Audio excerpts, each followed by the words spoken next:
سویلې نشي داسې وکړي وایي دا به څه کېږي داسې لاسونه ښځې د لور واده دی د زوی واده دی ګزاره کوه پیسې وایي دا خلک به څه وایي دا چېرته ده ستا پلار به د هغې جواب وکړي په داسې عظیم قهر باندې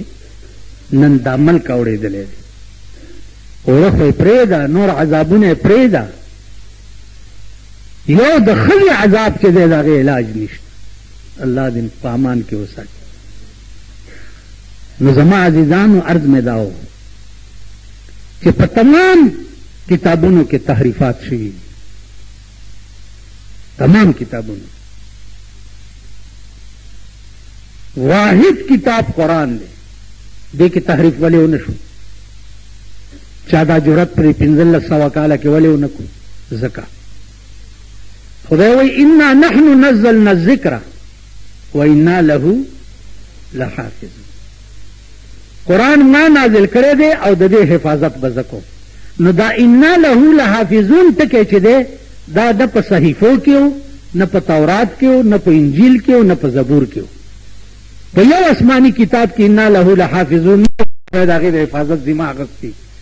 سوا د قرآن نه نو د قرآن ذمواري د حفاظت الله اخیستې تر قیامته پورې به داسې ثابت چلی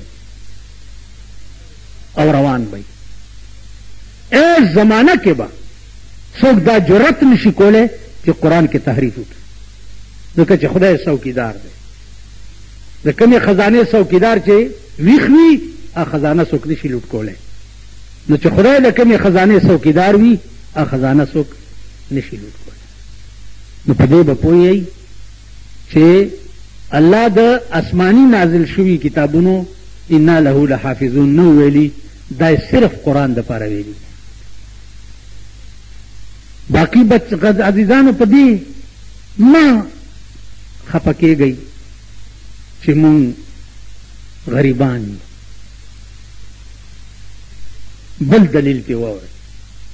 الاسلام بدأ غریبا وسيعود كما بدأ فطوبى للغرباء اسلام په ابتدا کې یو ناشنا شی و چا نه پېژندو وسيعود كما بدأ او زر دی چې بیا به ناشنا شي فطوبى للغرباء خوشحالي دې وي د غریبانو دپاره چې اسلام په هره زمانه کې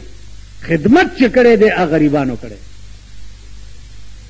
اوږو تږو کړی دی نهرو کړی دی په دې جومات کې زما تمام بچپن نه والا تر دې سټیجه پورې زما عمر په دې جومات کې تیر شو ما په دې جومات کې په لس کاله کې نه یادېږي چې د غرمې ګرمه روټۍ خوړلې سړې روټۍ به م راواغستې او لنګرای کې به م چټني وکړه او هغې سره به مو خوړه او بیا به سبق ته تلو نو اسلام نن وګورئ د غریب حال هم وګورئ او د کروڑپتیانو حال هم وګورئ څه خدای راونیوه راونیوه که نه کروڑونو روپو مالکانو حال وګورئ څه خدای راونیوه هغه کټ چې دوی به په قسم لاسته د یو سړي کټ په 45 لاک روپۍ جوړ شوی هغه سړی نن په پېښور کې په جیل کې دننه په ځمکه پروت نو فطوبى للغرباء د خدای لاک شکرونه وباسي لاک شکرونه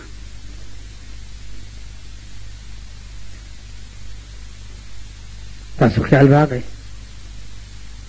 دا د خدای دنیا ده څوک به څنګه وي وہی کوئی ظالم ہے اور کوئی مظلوم کوئی ظالم ہے اور کوئی مظلوم کوئی آقا ہے اور کوئی محکوم ہے کوئی تخت کے بنانے میں کوئی تختہ پہ ہے نہلانے میں کہیں زینت میں مست ہے دلہن کہیں میت کا سل رہا ہے کفن چرته خزه ناستی ناوې جوړی، چرته خزه ناستی مړی لکه پنګنډي، چرته ناستی خلک په تخت جوړولو کې اخته وي او چرته څوک په تخته پروتي لمبي آخرت له تیاری.